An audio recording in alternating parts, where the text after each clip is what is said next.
Hello friends, स्टूवान के platform पर आपका स्वागत है। मैं आपका biology teacher doctor RV Singh, PhD from BHU. बच्चों, मैं पिछले 15 सालों से इस फील्ड में हूं और नीट के बच्चों की तैयारी करा रहा हूं और मुझसे जुड़े अब तक के हजारों बच्चे नीट क्रैक कर चुके हैं। तो बेटा, आप भी मुझसे जुड़िए, बायोलॉजी के कठिन से कठिन कॉन्सेप्ट्स को आसानी से समझिए और मैं आपको विश्वास दिलाता हूँ बेटा कि अगली बारी आपकी है। तो बेटा आओ, चलो शुरुआत करते हैं आज की क्लास। पिछले दिन कल हम लोगों ने जो डिस्कस किया था एंडोक्राइन सिस्टम का फर्स्ट पार्ट, और आज हम लोग देखेंगे इसका सेकेंड पार्ट। तो सेकेंड पार्ट में हम लोग स्टार्ट करते हैं फ्रॉम द पैनक्रियाज। ठीक है ना, हम लोग को स्टार्ट करना है कहाँ से? पैनक्रियाज से। पैनक्रियाज चूँकि इसे हम लोग मिक्स्ड ग्लैंड कहते हैं और ये प्रेजेंट होता है हमारे डुडेनम, स्टमक के ठीक नीचे एंड डुडेनम के यू शेप में। जैसे ये स्टमक की पोजीशन हो जाती है यहाँ पर और ये डुडेनम है आपका, ठीक है ना। इस डुडेनम के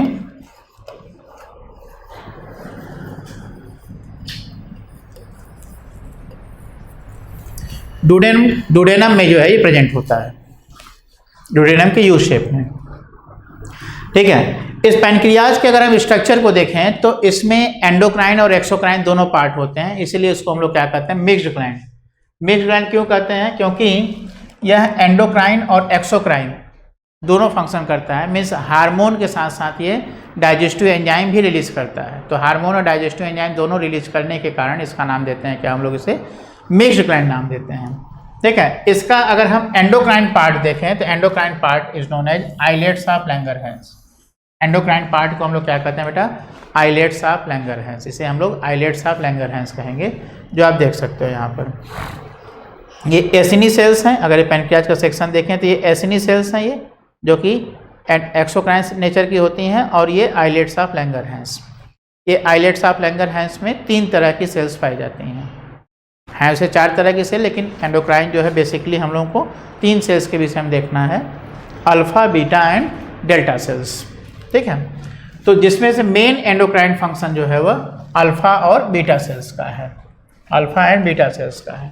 alpha cells secrete the glucagon hormone. Alpha cell से ग्लूकेगान निकलता है, जबकि बीटा से क्या निकलता है? Beta secretes the insulin. Alpha secrete glucagon and beta secrete insulin. Beta से इंसुलिन निकलता है। तो आओ देखते हैं हम लोग कि क्या काम है ग्लूकेगान का। ग्लूकेगान के अगर हम फंक्शन को देखें तो ये हाइपरग्लाइसेमिक इन नेचर होता है। मीन्स ब्लड ग्लूकोज लेवल को बढ़ाने का काम करता है। तो ब्लड ग्लूकोज लेवल बढ़ाने के लिए जो कुछ भी पॉसिबल चीज़ें हैं वो ये सब करेगा। जैसे क्या करेगा ये कि it is a peptide hormone first thing and play an important role to increase the blood glucose level. ये क्या करता है कि act mainly on the liver cells. Liver cells hepatocytes पर ये काम करेगा and stimulates the glycogenolysis. Glycogenolysis means glycogen को ब्रेक करने का काम करेगा। ग्लूकोज का पॉलीमर है ग्लाइकोजन, जिसके रूप में हमारी बॉडी में फूड स्टोर है। तो उस ग्लाइकोजन को तोड़ेगा, ग्लूकोज में बदलेगा, ताकि जो है ब्लड ग्लूकोज लेवल बढ़ाया जा सके। ठीक है, दूसरा क्या करेगा? It stimulates the process of gluconeogenesis. Gluconeogenesis means formation of glucose from other than carbohydrate sources. Carbohydrate sources के अलावा दूसरे सोर्सेज से ग्लूकोज को बनाने की प्रक्रिया कहलाती है क्या? ग्लूकोनियोजेनेसिस कहलाती है। ठीक है ना। तो अब ग्लाइकोजेनोलाइसिस और ग्लूकोनियोजेनेसिस, इन दोनों प्रक्रिया के कारण क्या होगा कि ब्लड ग्लूकोज लेवल बढ़ने लगेगा। ठीक बेटा। दूसरा ये क्या करता है कि it reduces the cellular glucose uptake. Cell के अंदर ग्लूकोज अपटेक को कम करेगा। तो जब सेल के अंदर ग्लूकोज अपटेक कम होगा तो ऐसी स्थिति में क्या होगा कि ग्लूकोज लेवल ब्लड में जो है बढ़ता चला जाएगा। तो 3 स्टेप आपने देखा। पहला क्या करेगा? ग्लाइकोजेनोलाइसिस करेगा, ग्लाइकोजन को ब्रेक करेगा। दूसरा क्या करेगा? ग्लूकोनियोजेनेसिस करेगा, formation of glucose from other non carbohydrate sources.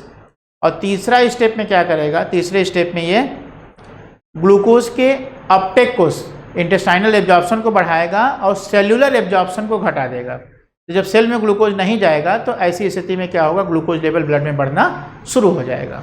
ठीक बेटा। और दूसरा हार्मोन आता है जिसे हम लोग कहते हैं इंसुलिन। इंसुलिन के विषय में आप लोग अच्छी तरीके से जानते हैं। ये beta cells of islets of Langerhans से निकाला जाता है, ठीक है। और इंसुलिन ये भी पेप्टाइड हार्मोन है, लेकिन ये हाइपोग्लाइसेमिक होता है, ब्लड ग्लूकोज लेवल को कम करने का काम करता है। कैसे कम करता है? जस्ट रिवर्स, जैसा आपका ग्लाइकोजन का वर्क था ठीक उसके अपोजिट काम करेगा। क्या करेगा?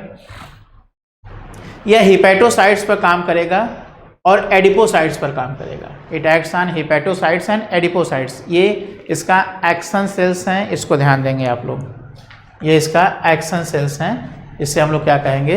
हिपैटोसाइट्स एंड एडिपोसाइट्स हैं ये, ठीक है ना। और ये ग्लूकोज अपटेक को बढ़ा देता है। इन सेल्स में ग्लूकोज के अपटेक को, ग्लूकोज के यूटिलाइजेशन को बढ़ाएगा। जैसे हिपैटोसाइट्स क्या करेंगे या लाइपोसाइट्स क्या करेंगे? ये ग्लूकोज को ग्लाइकोजन में कन्वर्ट करके स्टोर कर देंगे, ठीक है ना। ये ग्लूकोज को ग्लाइकोजन में कन्वर्ट करके स्टोर कर देंगे। तो इससे क्या होगा कि ग्लाइकोजन का फॉर्मेशन होने से ग्लूकोज लेवल कम हो जाएगा, ठीक है ना, ब्लड ग्लूकोज लेवल कम हो जाएगा। इसके साथ क्या करेगा ये कि ये ब्लड में सेल में ग्लूकोज अपटेक को बढ़ाएगा, ठीक है ना, सेलुलर ग्लूकोज यूटिलाइजेशन को बढ़ाएगा, सेल में ग्लूकोज के यूटिलाइजेशन को बढ़ाएगा। देखिए, glucose move from blood to the hepatocytes and adipocytes resulting in decreasing the blood glucose level and it also instrument the conversion of glucose to glycogen. Glucose को glycogen में convert करना शुरू कर देगा, ठीक बेटा, जैसा मैंने अभी बताया आपको, ठीक है। और क्या करेगा कि glucose homeostasis in blood is thus maintained by jointly by the insulin and glycogen. अगर देखें तो ग्लूकोज का जो मेंटेनेंस है ब्लड में वह दोनों द्वारा रेगुलेट हो रहा है। किसके द्वारा? इंसुलिन और ग्लूकागॉन दोनों द्वारा जो है ये रेगुलेट होता है, ठीक है। तो इससे अब क्या होता है कभी कभी कि ग्लूकोज जो है, अगर इंसुलिन की कमी हो जाए, बीटा सेल्स किसी भी कारण से अगर इंसुलिन को कम रिलीज कर रही हैं, तो deficiency of insulin causes what? It causes diabetes mellitus. ये क्या काज करता है? डायबिटीज मेलिटस काज करता है। जिस डायबिटीज मेलिटस के कारण क्या होता है कि ब्लड ग्लूकोज लेवल बढ़ने लगता है। जब ब्लड ग्लूकोज लेवल बढ़ेगा तो ऐसी स्थिति में क्या होगा कि जब ब्लड ग्लूकोज लेवल बढ़ेगा तो ग्लूकोज यूरिन के थ्रू पास आउट होना शुरू हो जाएगा, ठीक है ना। When blood glucose level will rise then glucose will start pass out through the urine. तो उस कंडीशन को क्या बोलते हैं? ग्लूकोस्यूरिया, ठीक है ना, ग्लूकोस्यूरिया शुरू हो जाएगा। और जब इसका लेवल काफ़ी ज़्यादा हो जाता है ब्लड में ग्लूकोज का, तो ये कीटोन में कन्वर्ट होना शुरू हो जाता है। वो कीटोन भी यूरिन के थ्रू पास होता है, ठीक है ना। तो कीटोन बॉडी, इसको करते हैं कीटोन यूरिया, ठीक है। और इसको जो है कैसे फिर जो है ट्रीट कर सकते हैं? By insulin therapy. Insulin dose दे करके जो है हम इस डायबिटीज मेलिटस को कंट्रोल कर सकते हैं, इसे ठीक कर सकते हैं, ठीक बेटा। ये कॉन्सेप्ट क्लियर हुआ आपका इंसुलिन का। इंसुलिन की डेफिशिएंसी से क्या होता है? डायबिटीज मेलिटस, जिसके कुछ सिम्टम्स हैं, ठीक है ना। सिम्टम्स में यहाँ पर अगर ऐड करूँ,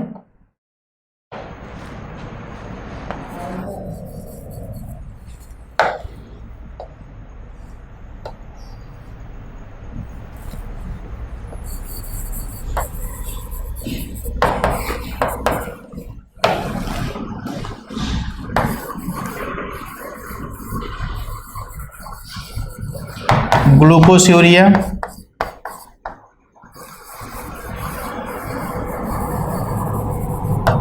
पॉलीडिप्सिया,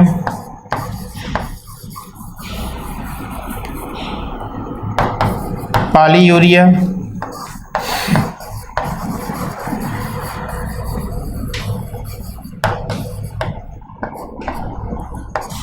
पॉलीफेजिया। पॉलीफेजिया में ज़्यादा भूख लगती है, ज़्यादा खाना खाते हैं ये सब, ठीक है। डायबिटिक लोग जो है ज़्यादा भूख लगती है, ज़्यादा खाना खाते हैं। तो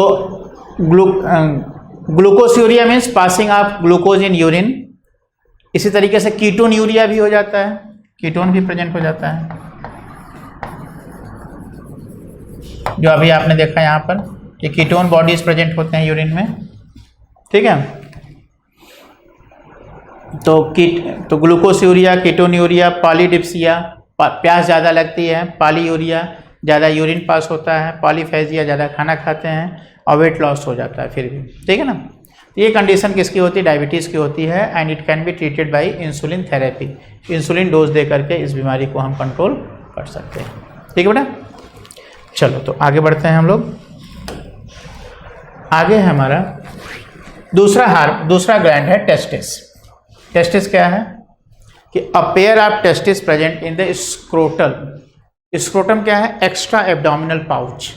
एब्डोमिन के नीचे प्रेजेंट एक पाउच जिसे हम लोग क्या कहते हैं? स्क्रोटम मेल में। इस स्क्रोटम में 2 testis, a pair of testis present there, ठीक है।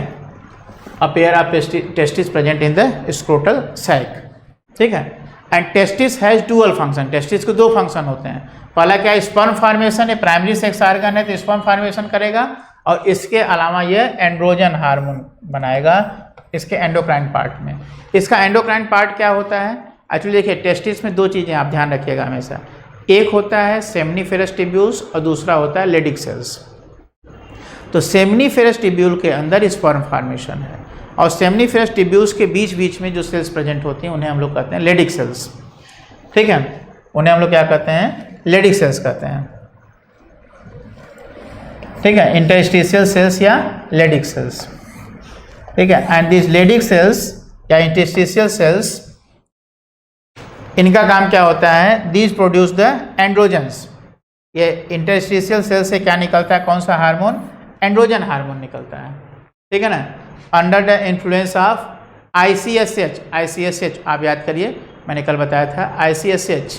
तो ICSH के इन्फ्लुएंस से क्या निकलता है? कौन सा हार्मोन? लेडिक सेल्स द्वारा एंड्रोजन या टेस्टोस्टेरोन, ठीक है ना। एंड्रोजन में मेनली कौन है? Androgen is a group of hormones, तो उसमें मेन हार्मोन कौन है? टेस्टोस्टेरोन। तो टेस्टोस्टेरोन का सेक्रेशन है। जो टेस्टोस्टेरोन एंड्रोजन करता क्या है कि it regulate the development, maturation and functioning of the reproductive organs, ठीक है। मेल असेसरी जो रिप्रोडक्टिव ऑर्गन्स हैं जैसे एपिडिडाइमिस है, वास डिफरेंस है, ठीक है, और प्रोस्टेट ग्लैंड है, यूरेथ्रा है, सेमिनल वेसिकल है, तो ये सब जो सपोर्टिव पार्ट होते हैं, ठीक है ना, which are the supportive part to the male reproductive system. Male reproductive system के जो सपोर्टिव पार्ट होते हैं उन्हें जो है ये एक्टिवेट करता है, ठीक है ना, उन्हें ये एक्टिवेट करता है, ठीक बेटा। तो यह एक्चुअली एंड्रोजन का मेन रोल क्या है? यह मेल सेकेंडरी सेक्सुअल कैरेक्टर्स को डेवलप करता है, पहला पॉइंट। दूसरा पॉइंट कि यह मेल के जो असेसरी रिप्रोडक्टिव ऑर्गन्स है, जैसे प्राइमरी सेक्स ऑर्गन तो हो गया क्या? टेस्टिस। टेस्टिस के अलावा जो सपोर्टिव सेक्स ऑर्गन है जैसे एपिडिडाइमिस है, वास डिफरेंस है, ठीक है, seminal vesicle, prostate gland, urethra, penis, इन सब पार्ट को ये डेवलप करने का काम करता है, ठीक है। चलो अगली बात आती है कि देखो, these hormones stimulate the muscular growth. Secondary sexual character में देखिए आ गया muscular growth and facial and axial hair, pubic hair. Facial hair means moustache and beard, ठीक है, moustache and beard. Axillary hair means hair in armpit and aggressiveness. Aggressiveness is because of the androgens. Androgen के कारण ही aggressiveness आता है। And low pitch voice, ठीक है ना, harsh voice होती है मेल की, लो पिच वॉइस होती है, this is because of the androgen. ये किसकी वजह से है? एंड्रोजन के कारण है, ठीक है। And androgen also stimulate the spermatogenesis. यह स्पर्मेटोजेनेसिस को भी स्टिमुलेट करता है, ठीक है ना, यह स्पर्मेटोजेनेसिस को भी स्टिमुलेट करता है, ठीक है। दूसरी बात क्या कि androgen act on the central neural system, CNS, central neural system पर यह एक्ट करता है and influence the male behaviour, ठीक है, मेल बिहेवियर को ये डेवलप करता है। नेक्स्ट क्या है कि these hormones produce the anabolic effect on protein, anabolic effect on protein and carbohydrate metabolism. Carbohydrate और प्रोटीन मेटाबॉलिज्म में एनाबोलिक इफेक्ट करता है, मीन्स इनकी सिंथेसिस को बढ़ाता है, इनके ब्रेकडाउन को नहीं बल्कि इनकी सिंथेसिस को बढ़ाता है। इसीलिए मस्कुलर ग्रोथ, बोन ग्रोथ, ये सब जो है इन हार्मोन्स के प्रेजेंस में एडोलेसेंस एज में तेजी से होता है। ठीक है बेटा, चलो भाई, तो अब हम लोग नेक्स्ट हार्मोन की बात करने जा रहे हैं, वह है ओवरी। ओवरी क्या है भाई? Ovary is the female sex organ. यह फीमेल का प्राइमरी सेक्स आर्गन है। It is the primary sex organ of females. Females का ये प्राइमरी सेक्स आर्गन है। ठीक बेटा, ओवरी जो है एक पेयर होती है and located in the abdomen of the female. एक पेयर ओवरी जो है फीमेल के एब्डोमेन में प्रेजेंट होती है। It present in the abdomen of female. Ovary के फंक्शन आप लोगों ने मेल रिप्रोडक्टिव सिस्टम में ढेर सारे पढ़े हैं। ठीक है ना, कि यह ओवम प्रोड्यूस करता है, मेंस्ट्रुअल साइकिल के लिए रिस्पॉन्सिबल होता है, क्योंकि इसमें जो ओवेरियन फॉलिकल का डेवलपमेंट होता है, उस डेवलपमेंट के दौरान उसमें जो है हार्मोन्स, उस फॉलिकल से भी हार्मोन निकलते हैं जिन्हें आप लोग एस्ट्रोजन हार्मोन कहते हो। और फिर उसके बाद जो है उन फॉलिकल्स से निकलने वाला एस्ट्रोजन हो गया, और उसका जब फॉलिकल रप्चर हो जाती है तब कार्पस ल्यूटियम बनता है, और उस कार्पस ल्यूटियम से फिर हार्मोन निकलते हैं। तो उन हार्मोन को हम लोग कहते हैं क्या? कार्पस ल्यूटियम से निकलने वाला हार्मोन क्या कहलाएगा? वह कहलाएगा प्रोजेस्टेरॉन हार्मोन। तो एस्ट्रोजन एंड प्रोजेस्टेरॉन ये दोनों निकलते हैं इसी ओवरी से ही, अलग अलग स्टेज पर। ठीक है, तो ovary is the primary female sex organ which produces the one ovum during menstrual cycle. Menstrual cycle में एक ओवम ये प्रोड्यूस करता है।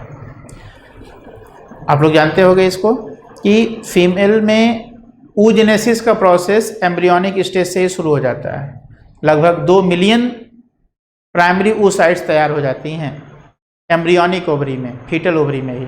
लेकिन जब बच्चे का जन्म होता है तो जन्म होने के बाद, फीमेल बेबी के जन्म होने के बाद अब क्या होता है कि जब एडोलिसेंस का एज आता है तो एडोलिसेंस तक पहुंचते पहुंचते लगभग 60 to 80,000 ही फीमेल जो प्राइमरी oocytes हैं वो फंक्शनल रहती हैं, बाकी सब डिजेनरेट हो जाती हैं। Out of 2 millions 60 to 80,000 only remain functional. अब क्या होगा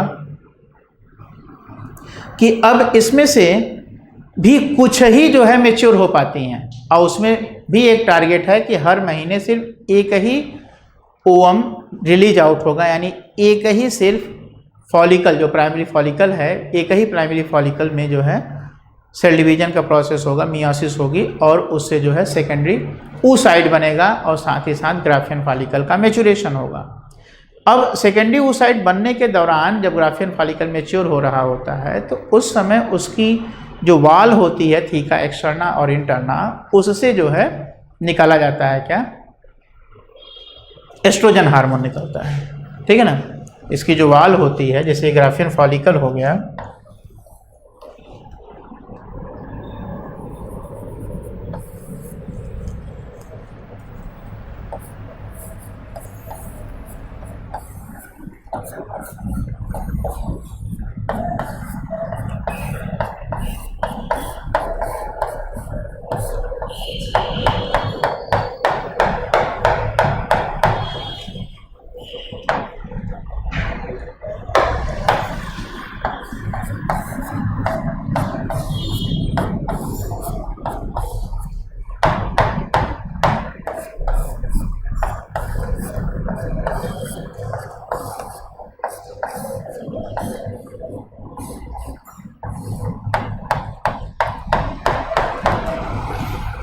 ये क्या हो गया? ये हमारा फॉलिकल हो गया। ठीक है ना, इस फॉलिकल में ये क्या हो गया? oocyte हो गया।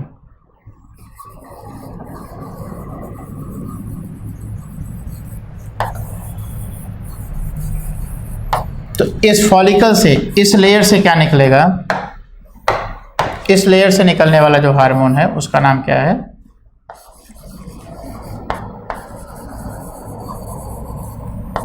एस्ट्रोजन। इस हार्मोन को क्या कहेंगे? एस्ट्रोजन कहेंगे। ठीक है ना। अब यही फॉलिकल जब फट जाती है, ठीक है ना, when this follicle get rupture,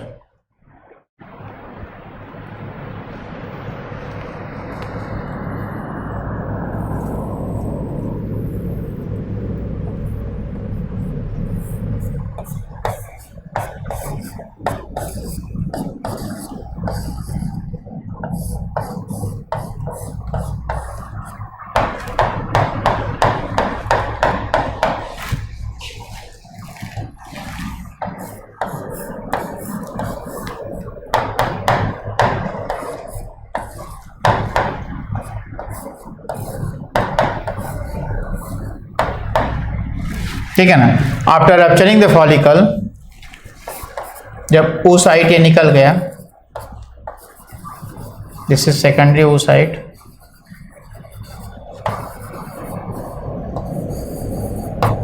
now what will be there, this ruptured Graafian follicle will convert into the, it will convert into the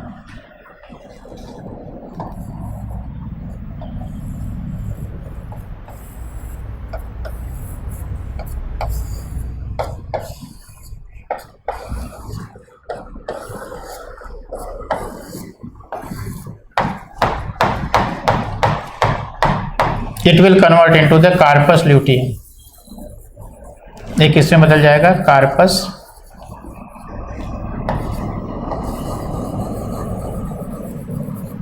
luteum, and this carpus luteum will release out which hormone? This will release out the progesterone.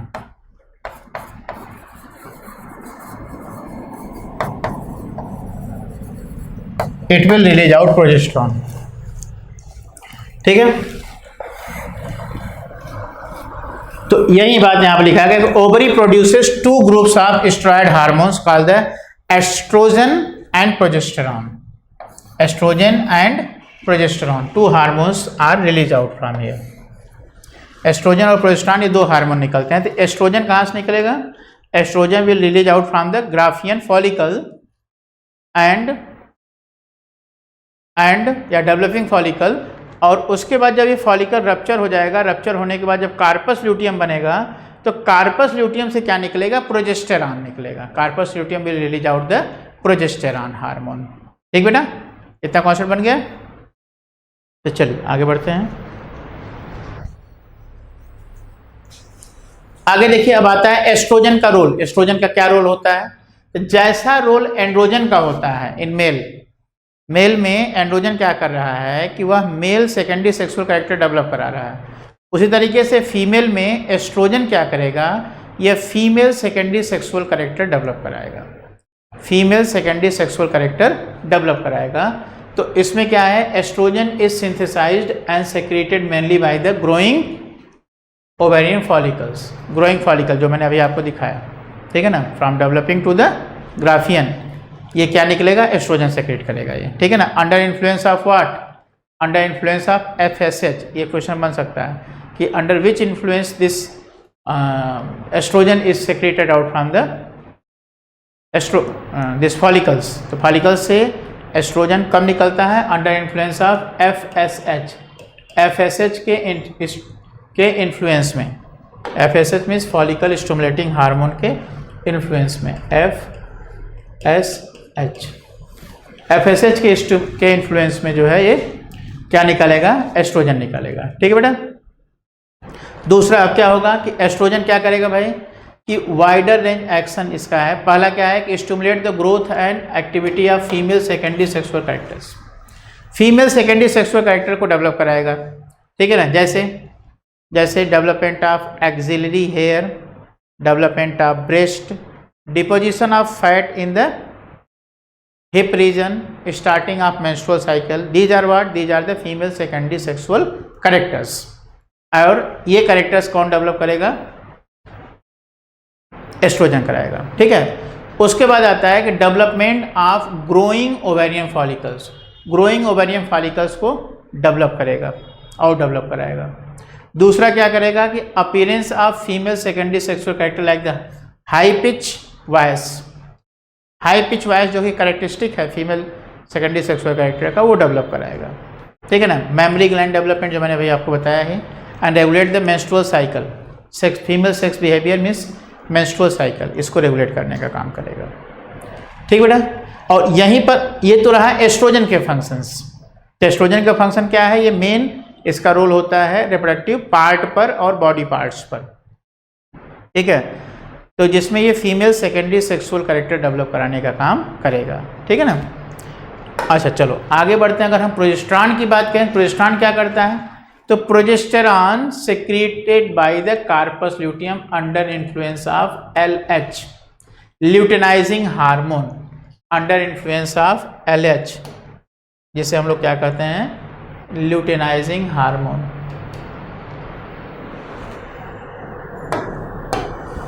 देखिए, and this is the hormone which support the pregnancy, ये pregnancy को support करने वाला hormone होता है। It supports the pregnancy, ये pregnancy को support करने वाला हार्मोन होता है, ठीक है ना। It supports the pregnancy. And progesterone also act on the mammary gland, mammary gland पर एक्ट करता है एंड स्टिमुलेट इट्स एल्वियोली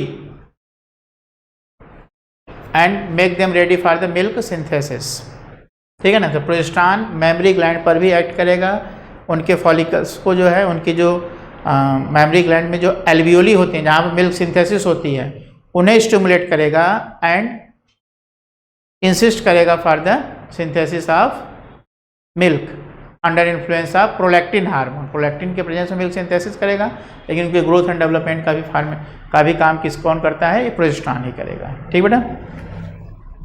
चलो, तो ये बातें क्लियर हो गई आपको।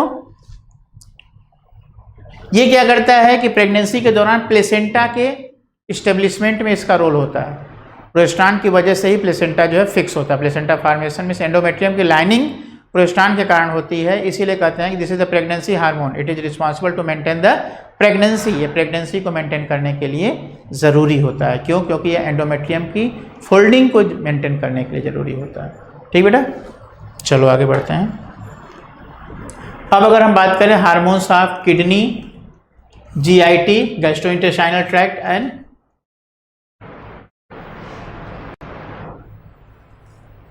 Again kidney, like the heart, okay. तो हम हार्ट के हार्मोन्स की बात करें तो हार्ट से निकलता है एट्रियल नाइट्रियूरेटिक फैक्टर।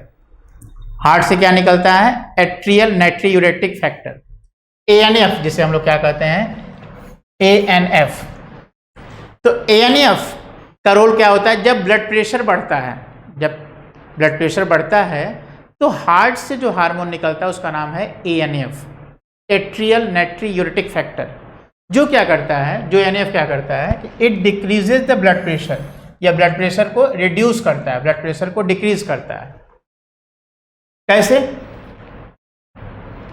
ठीक है, ये कैसे करता है? डायलेशन ऑफ ब्लड वेसल्स, ये ब्लड वेसल्स को डायलेट करेगा, ठीक है ना। डायलेशन ऑफ ब्लड वेसल्स करेगा, साथ ही साथ जो मिनरल एब्जॉर्प्शन होता है, एक्चुअली ये एल्डोस्टेरॉन हार्मोन जो है उसके अगेंस्ट काम करता है। तो एल्डोस्टेरॉन का काम होता है कि यह मिनरल के एब्जॉर्प्शन को बढ़ा देता है किडनी में, और ये ANF क्या करेगा? ये ब्लड वेसल्स को डायलेट करेगा, पहला काम। दूसरा काम क्या करेगा कि यह एल्डोस्टेरॉन के सेक्रेशन को कम करेगा, और तीसरा काम क्या करेगा कि यह जो है मिनरल के एब्जॉर्प्शन को कम कर देगा, जिसकी वजह से ब्लड प्रेशर धीरे धीरे डाउन हो जाएगा, ठीक है। दूसरा होता है कि किडनी के जक्स्ट्रा ग्लोमेरुलर सेल से, ठीक है ना, किडनी के जक्स्ट्रा ग्लोमेरुलर सेल से एक हार्मोन निकलता है जिसका नाम है एरिथ्रोपोएटिन। जिसका नाम क्या होता है? एरिथ्रोपोएटिन।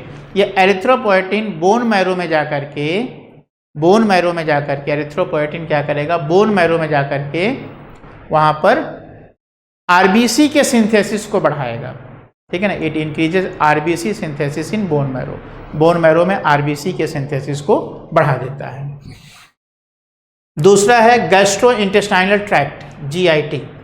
GIT से अगर निकलने वाले हार्मोन्स को देखें तो इससे अलग अलग हार्मोन है, जैसे गैस्ट्रीन है, सेक्रेटिन है, कोलिसिस्टोकाइनिन है, and GIP, gastric inhibitory peptide है, ठीक है ना। तो याद रखिएगा इसमें कितने हार्मोन्स हैं।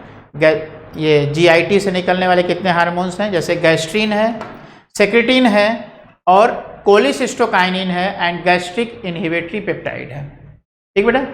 अब देखते हैं इनके क्या रोल है। गैस्ट्रीन को अगर हम देखें तो it acts on gastric gland, it acts on gastric gland and stimulate the synthesis of hydrochloric acid and pepsinogen. तो गैस्ट्रिक ग्लैंड पर जाकर के गैस्ट्रिक ग्लैंड के सेक्रेशन को बढ़ाने वाला काम कौन करता है?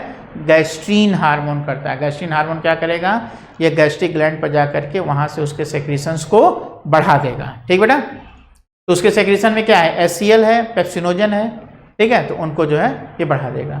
दूसरा होता है सेक्रेटिन। सेक्रेटिन कहाँ काम करेगा? It acts on the exocrine part of pancreas. अभी हम लोग देख रहे थे पैनक्रियाज को, तो पैनक्रियाज जो एसिनी है, ठीक है ना, उसके एक्सोक्राइन पार्ट पर यह काम करेगा और वहाँ से जो है secretions of water and bicarbonate, ठीक है ना, उसके सेक्रेशंस को स्टिमुलेट करेगा, ठीक है ना। पैनक्रियाटिक जूस जिसे कहते हैं, पैनक्रियाटिक जूस के सेक्रेशन को स्टिमुलेट करेगा जिसमें सफिशिएंट अमाउंट में वाटर और बाइकार्बोनेट आयंस प्रेजेंट होंगे, ठीक बेटा।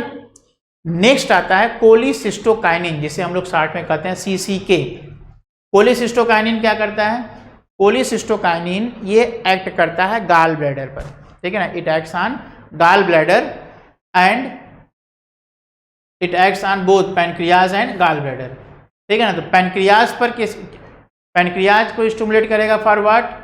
फॉर द पैनक्रियाटिक एंजाइम्स, और गाल ब्लैडर को स्टिमुलेट करेगा ताकि गाल ब्लैडर में जो बाइल जूस है उसको निकाल सके वो, ठीक है ना। तो ये दोनों एक साथ आते हैं। जब फूड जो है स्टमक से डुओडेनम में पहुंचता है तो बाइल जूस और पैनक्रियाटिक जूस दोनों एक साथ आते हैं बिकॉज ऑफ दिस कोलिसिस्टोकाइनिन, ठीक है। नेक्स्ट आता है gastric inhibitory peptide, GIP। Gastric inhibitory peptide क्या करता है? जैसे गैस्ट्रिन का जो सेक्रेशन है ये, ठीक है भाई, जब फूड पहुंचा तो गैस्ट्रिन का सेक्रेशन हुआ और गैस्ट्रिक जूस निकला, लेकिन अब फूड वहाँ से निकल चुका है तो अब क्यों वहाँ पर जो है गैस्ट्रिन का रोल, अब तो एक्सेस जूस निकलेगा तो उससे रोकने के लिए फिर कोई चीज़ होना चाहिए, तो उसके लिए है क्या? GIP है, गैस्ट्रिक इनहिबिटरी पेप्टाइड, जो क्या करेगा कि गैस्ट्रिक सेक्रेशन को कम कर देगा, ठीक है ना। और दूसरी बात आती है, दूसरे भी जो है other endocrine means other endocrine part भी होते हैं बॉडी के, जो कि जो है डिफरेंट फंक्शंस में बॉडी को सपोर्ट देने का काम करते हैं। तो मेजर जो एंडोक्राइन ग्लैंड्स थे उनके सेक्रेशंस और उनके हार्मोन्स और उनके एक्शन आपने देखा। अब हम लोग देखेंगे कि ये हार्मोन काम कैसे करते हैं, हाँ, ठीक है ना। हार्मोन टाइप्स ऑफ हार्मोन्स हम लोग देखें, ठीक है ना। तो फिर उसके बाद हार्मोन एक्शन देखेंगे। टाइप्स ऑफ हार्मोन्स की अगर हम बात करें तो इनका क्लासिफिकेशन किया गया है on the basis of their basic nature, chemical nature. तो जैसे ये केमिकल नेचर के आधार पर ये हार्मोन्स हैं, जैसे peptide, polypeptide, protein hormones, peptide, polypeptide and protein hormones. तो इसमें आता है जैसे इंसुलिन, ग्लूकागॉन, पिट्यूटरी के हार्मोन्स और हाइपोथैलेमस के हार्मोन्स। ये सब क्या हैं? ये सब पेप्टाइड हैं या पॉलीपेप्टाइड हैं या फिर प्रोटीन्स हैं, ठीक है ना, मीन्स प्रोटीन डेरिवेटिव्स है ये। दूसरा क्या होता है? स्टेरॉयड हार्मोन्स होते हैं जो कि फैट डिराइव्ड होते हैं, फैट से डिराइव होकर के आते हैं, स्टेरॉयड हार्मोन्स हैं। इसमें क्या आता है? इसमें आपका आता है कार्टिसोल्स, मीन्स एड्रीनल कॉर्टेक्स के हार्मोन्स, एड्रीनल कॉर्टेक्स के हार्मोन्स। दूसरा आता है क्या? टेस्टोस्टेरोन और एस्ट्रोजन, और आता है प्रोजेस्टेरॉन। टेस्टोस्टेरोन, एस्ट्रोजन और प्रोजेस्टेरॉन के आते हैं इसमें, मीन्स गोनाइड के हार्मोन्स और एड्रीनल कॉर्टेक्स के हार्मोन। ये किसके डेरिवेटिव होते हैं? ये स्टेरॉयड हैं, मीन्स फैट डेरिवेटिव्स है ये, स्टेरॉयड्स यानी फैट डेरिवेटिव्स हैं। दूसरा है आइडोथायरोनिन। आइडोथायरोनिन ये क्या है? ये थायराइड हार्मोन है, इसे हम लोग क्या कहते हैं? थायराइड हार्मोन कहते हैं, ठीक है। ये आयोडीन का जो है कंपाउंड होता है। दूसरा है अमीनो एसिड डेरिवेटिव हार्मोन, जैसे एपिनेफ्रिन। एपिनेफ्रिन ये क्या है? ये अमीनो एसिड डेरिवेटिव हार्मोन, ये अमीनो एसिड से बना हुआ है, ठीक बेटा, ये अमीनो एसिड से बना हुआ हार्मोन है, ठीक है। तो ये आपके हार्मोन के क्लासिफिकेशन है कि कौन कौन हार्मोन किस कैटेगरी में आता है, ठीक है। आओ आगे हम लोग बढ़ते हैं, आगे देखते हैं मैकेनिज्म ऑफ हार्मोन एक्शन। ये हार्मोन कैसे काम करता है? जैसे अगर हम बात करें तो ब्लड में सारे तरह के हार्मोन ट्रेवल करते हैं। पिट्यूटरी से निकला हुआ ब्लड जो है वह सीधे हार्ट को जाएगा और हार्ट से पंप होगा तो पूरी बॉडी पार्ट्स को जाएगा। उसमें FSH भी है, LH भी है, ICSH भी है, ACTH भी है, MSH भी है, अलग अलग तरह के हार्मोन्स हैं, प्रोलैक्टिन भी है, ऑक्सीटोसिन भी है, ADH भी है। ये सारे तरह के हार्मोन हैं, लेकिन सबका अपना पर्टिकुलर एक्शन पॉइंट है।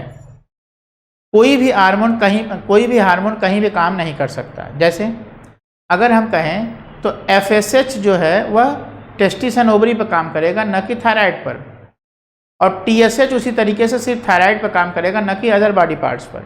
ऐसा क्यों? तो बेटा इसका जवाब है कि ऐसा इसलिए होता है क्योंकि ये जो सेल्स होती हैं, ठीक है ना, जिसे हम लोग कहते हैं टारगेट ग्लैंड, तो टारगेट ग्लैंड में जो सेल्स हैं वो पर्टिकुलर हार्मोन के रिसेप्टर्स रखती हैं अपने ऊपर, ठीक है ना, वे पर्टिकुलर हार्मोन के रिसेप्टर्स अपने ऊपर रखती हैं। तो वो रिसेप्टर्स उस पर्टिकुलर हार्मोन के हार्मोन को ही वो रिसीव करेगा, किसी दूसरे को नहीं, ठीक है ना। जैसे थायराइड पर अगर TSH का रिसेप्टर है तो वह FSH को रिसीव नहीं करेगा, वो सिर्फ TSH को ही रिसीव करेगा। तो इसीलिए हार्मोन जो है ये सेल स्पेसिफिक होते हैं, इसीलिए इनको कहते हैं कि हर हार्मोन का अपना एक टारगेट ग्लैंड होता है, ठीक है। तो hormone bind to the hormone receptors to produce their effect on the target tissue, सिर्फ टारगेट टिश्यू पर ही अपना ये इफेक्ट दिखा पाता है, ठीक है ना। And hormone receptor complex formed will lead to certain biochemical changes, ठीक है ना। जो हार्मोन रिसेप्टर जो कॉम्प्लेक्स बनता है, उस कॉम्प्लेक्स के कारण उस सेल में, टारगेट सेल में कोई न कोई जो है केमिकल चेंज होता है, बायोकेमिकल चेंज होता है, जिससे जो उसमें चेंजेज आते हैं, ठीक है ना, उसका मैकेनिज्म में चेंज आता है। And hormone can interact with the membrane receptors as well as intracellular receptors. Membrane receptor और इंट्रासेलुलर रिसेप्टर दोनों में चेंज आता है, जैसे साइक्लिक AMP का फॉर्मेशन अभी हम लोग देखेंगे, ठीक है ना। जैसे स्टेरॉयड हार्मोन है तो ये स्टेरॉयड हार्मोन के जो रिसेप्टर्स होते हैं वह इंट्रासेलुलर होते हैं, वो सेल के ऊपर अपना एक्शन न करके सीधे सेल के अंदर इंटर कर जाता है और सीधे वहाँ से फिर न्यूक्लियस में जाता है, न्यूक्लियस में जाकर के अपना काम करता है। तो आओ बेटा देखते हैं हम लोग कि कैसे ये दोनों हार्मोन अपना काम करते हैं, कैसे पेप्टाइड हार्मोन काम करता है, कैसे स्टेरॉयड हार्मोन काम करता है। अगर हम देखें तो हमारे सामने एक जो है, देखिए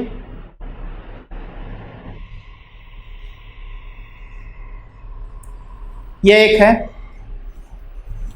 ये देखिए एक ब्लड वेसल से जो है ब्लड फ्लो कर रहा है, ब्लड कैपिलरी में ब्लड फ्लो कर रहा है, ठीक है। और यह आपका एक सेल है, ठीक है ना, दिस इज अ सेल।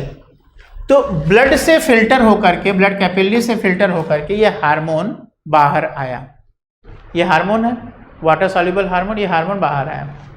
बाहर आने के बाद सेल पर प्रेजेंट ये रिसेप्टर जो है, इस रिसेप्टर के साथ ये बाइंड हो गया, ठीक बेटा, इस रिसेप्टर के साथ ये बाइंड हो गया।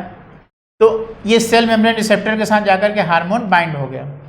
बाइंड होने के तुरंत बाद क्या करेगा बेटा, ये अंदर इसमें जो G प्रोटीन होता है, ये देखिए ये सेल के मेम्ब्रेन से ही लगा हुआ G प्रोटीन होता है, G प्रोटीन को एक्टिवेट कर देगा। जो G प्रोटीन क्या करेगा, ये फॉर्म करेगा एडिनिल साइक्लेज, एडिनाइलिल साइक्लेज नाम का एक कंपाउंड फॉर्म करेगा, जो ATP पर एक्ट करके उसे साइक्लिक AMP में बदल देगा, ATP को साइक्लिक AMP में बदल देगा। आप यहाँ पर देख सकते हो पहला स्टेप पे क्या लिखा है कि water soluble hormones are membrane okay insoluble, ये मेम्ब्रेन के थ्रू पास नहीं हो सकते। क्यों? क्योंकि मेम्ब्रेन में क्या है, फैट है, फॉस्फोलिपिड बाइलेयर है, वाटर में घुलने वाली चीज़ वह फैट में नहीं डिजॉल्व हो सकती, ठीक है। फिर ये किसके साथ बाइंड करेगा, जी प्रोटीन को एक्टिवेट कर देगा।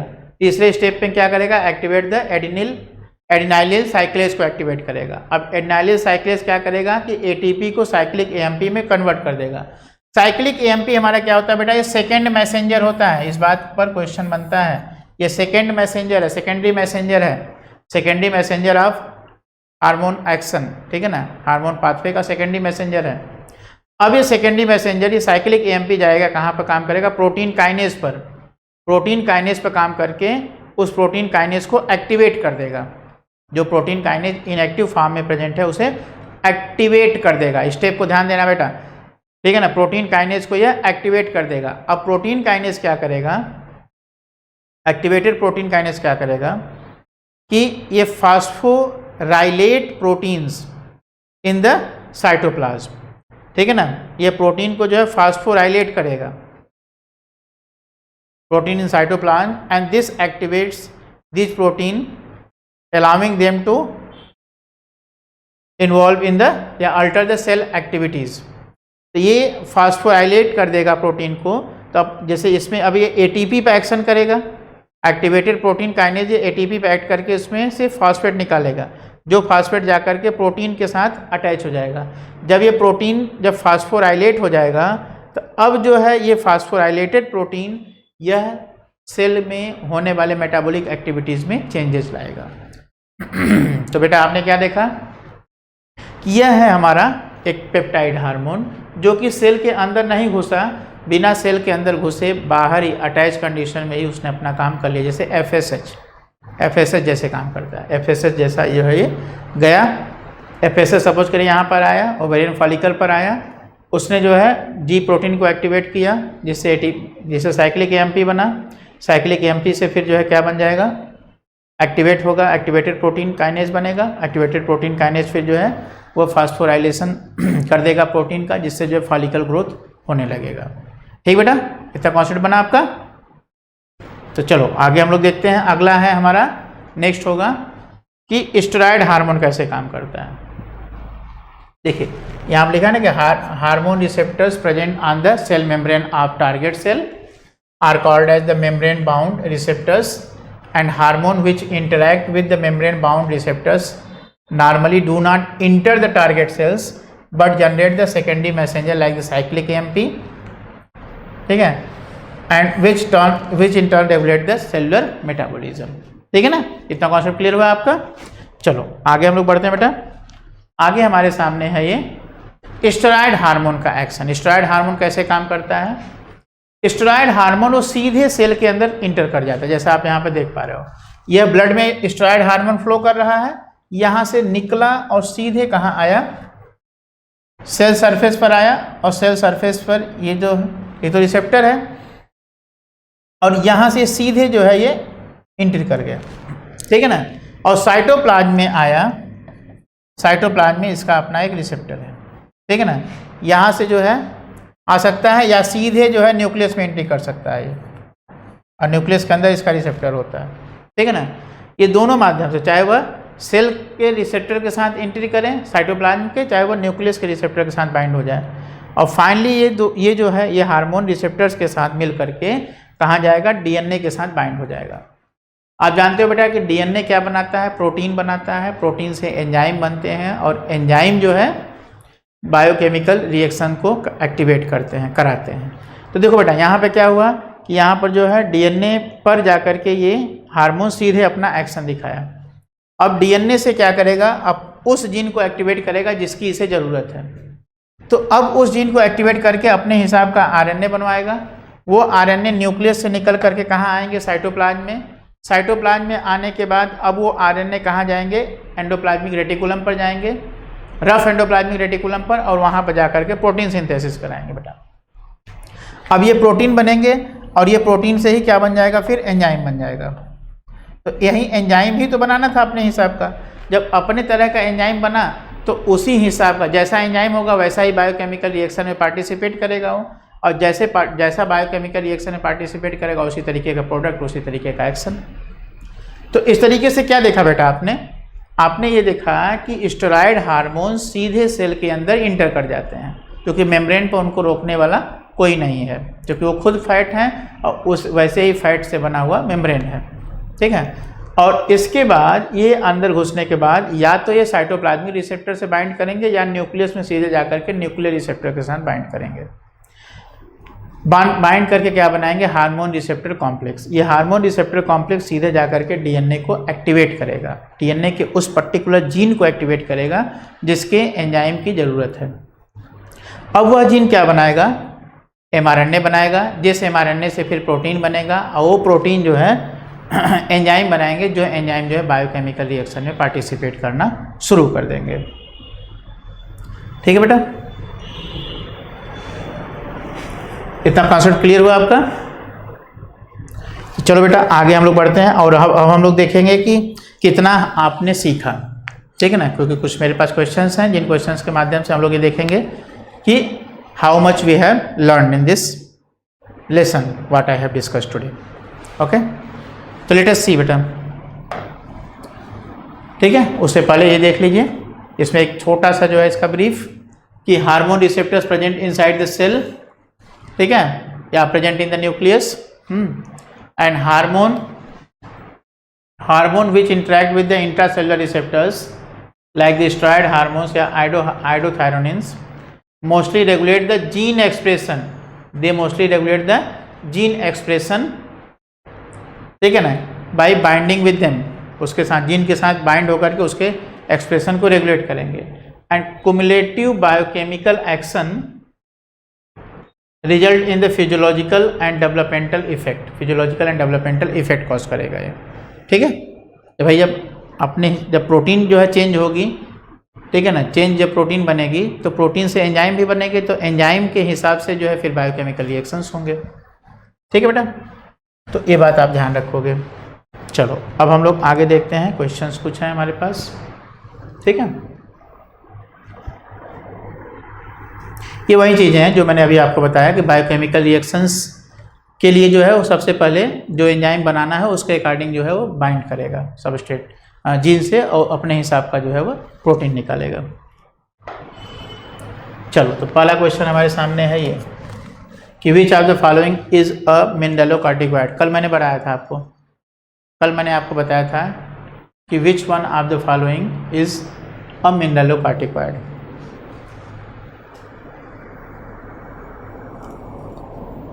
देखो बेटा, अगर हम इसको देखें तो ये कैल्सीफेरॉल है, ये आपका होता है विटामिन डी, यह कोई हार्मोन नहीं है, ठीक है। दूसरा ये प्रोजेस्टेरॉन, ये ओवरी से निकलता है, ओवरी के कार्पस ल्यूटियम से निकलता है। एड्रीनलिन है, ये कहाँ से निकलता है, यह एड्रीनल मेड्यूला से निकलता है, यह एड्रीनल मेड्यूला से निकलता है, इसलिए ये भी नहीं होगा, ये भी नहीं होगा और ये भी नहीं होगा, ठीक है ना। जो मिनरलोकार्टिकॉइड है, मिनरलोकार्टिकॉइड कहाँ से निकलता है, ये एड्रीनल कॉर्टेक्स से निकलता है, और एड्रीनल कॉर्टेक्स से निकलने वाला हार्मोन जो कि मिनरल मेटाबॉलिज्म को मेंटेन करे वो है एल्डोस्टेरॉन, ठीक बेटा। ये एल्डोस्टेरॉन जो है एक मिनरलोकार्टिकॉइड है जो कि मिनरल मेटाबॉलिज्म को मेंटेन करता है, ठीक बेटा।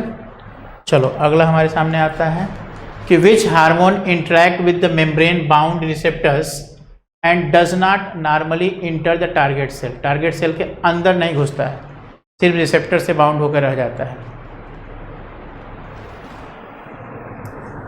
वह हार्मोन जो कि स्टेरॉयड हार्मोन होगा वो सीधे अंदर घुस जाएगा। जैसे अगर आप देखिए तो एस्ट्रोजन यह स्टेरॉयड है, ठीक है ना, यह स्टेरॉयड है। थायरोक्सिन जैसा अभी आपने देखा था कि आइडोथायरोनिन भी इसी कैटेगरी के होते हैं, वो भी सेल के अंदर घुस जाते हैं। कार्टिसोल्स ये भी एड्रीनल कॉर्टेक्स से निकलने वाला है, ये भी जो है स्टेरॉयड है। तो ये तीनों तो नहीं होंगे, ये तीनों नहीं होंगे। क्या होगा, ये FSH होगा, फॉलिकल स्टिमुलेटिंग हार्मोन, ठीक है। तो ये हमारा क्या है, ये पेप्टाइड हार्मोन है जो कि जो है सीधे रिसेप्टर के साथ बाइंड होता है, वो सेल के अंदर नहीं इंटर करता है। नेक्स्ट है ANF is a peptide hormone and is secreted by, इस पर जो अभी जस्ट आपसे बात हुई थी। ANF कहाँ से निकलता है बेटा, तो ANF हमारा निकलता है जब ब्लड प्रेशर बढ़ता है। तो ब्लड प्रेशर बढ़ता है तो कौन सा ऑर्गन ANF निकालेगा, एट्रियल नाइट्रोरेटिक फैक्टर, ये निकालता है heart, it is secreted by heart. तो इसमें तो कोई ऐसा ऑर्गन है नहीं, ठीक है ना, ये भी नहीं होगा, GIT से नहीं निकलेगा, किडनी से नहीं निकलेगा, पोस्टीरियर पिट्यूटरी से नहीं निकलेगा, ठीक है ना। इसमें क्या आंसर होगा, नन ऑफ दीज, ये किसी से नहीं निकलने वाला है। इसमें से ये निकलेगा किससे, हार्ट से निकलता है, ठीक बेटा। नेक्स्ट है steroid hormones. Steroid hormones only cell surface receptors have only cell surface receptors are lipophobic and act through altering the activity of protein in the target cell and are produced by only adrenal cortex, ठीक है। तो steroid hormone क्या करता है बेटा, steroid hormone ये protein के activity में, प्रोटीन में चेंज लाएगा, ठीक है ना। स्टेरॉयड हार्मोन क्या करेगा, acts through altering the activity of proteins of the target cell, target cell की प्रोटीन में चेंज ला देता है, ठीक है। कैसे चेंज लाएगा, जा करके सीधे उसके जीन के साथ बाइंड होकर के जीन से पर्टिकुलर अपने पर्टिकुलर जीन को एक्टिवेट करके उस पर्टिकुलर जीन से पर्टिकुलर mRNA और प्रोटीन बनवाएगा। The hormone that initiate ejection of milk stimulates milk production and growth of ovarian follicles are respectively. देखिए इसमें 3 चीज़ें हैं, इजेक्शन ऑफ मिल्क को निकालने वाला, स्टिमुलेट द मिल्क प्रोडक्शन को बढ़ाने वाला, and growth of ovarian follicle को ग्रो कराने वाला। तो अगर हम सीधे इस क्वेश्चन में ही अगर हम आंसर को देखें बिना ऑप्शन देखे हुए, तो इजेक्शन ऑफ मिल्क के लिए क्या होता है, प्रोलैक्टिन होता है, ऑक्सीटोसिन होता है।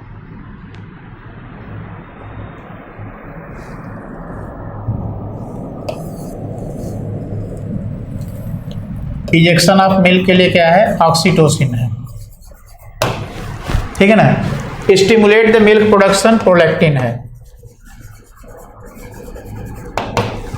और growth of ovarian follicle FSH है, फॉलिकल स्टिमुलेटिंग हार्मोन, ठीक है। तो इसमें क्या होगा सही आंसर, अब बताइए।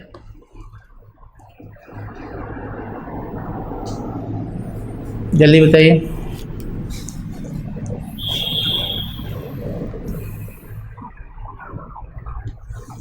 एकदम सीधा क्रम दिखाई दे रहा है। OT means oxytocin, PRL means prolactin, FSH means follicle stimulating hormone, सीधा है, ठीक है ना। तो ऑप्शन बी हो जाएगा। नेक्स्ट हो जाएगा कि अ pregnant female deliver a baby who suffers from stunted growth, उसकी लंबाई बच्चे की छोटी रह गई, ठीक है ना।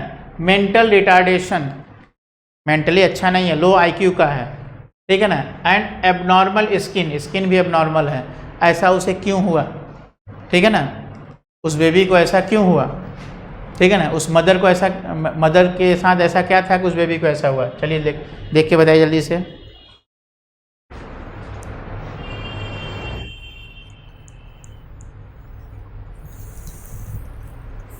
अगर हम इसमें देखें तो जो इसमें सबसे लॉजिकल जो आंसर दिख रहा है हमें, वह दिख रहा है because of the deficiency of iodine in diet.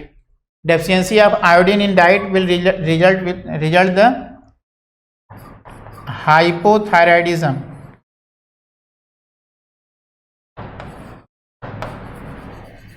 Hypothyroidism जिससे जो है थायरॉक्सिन की कमी होगी, लेस थायरॉक्सिन।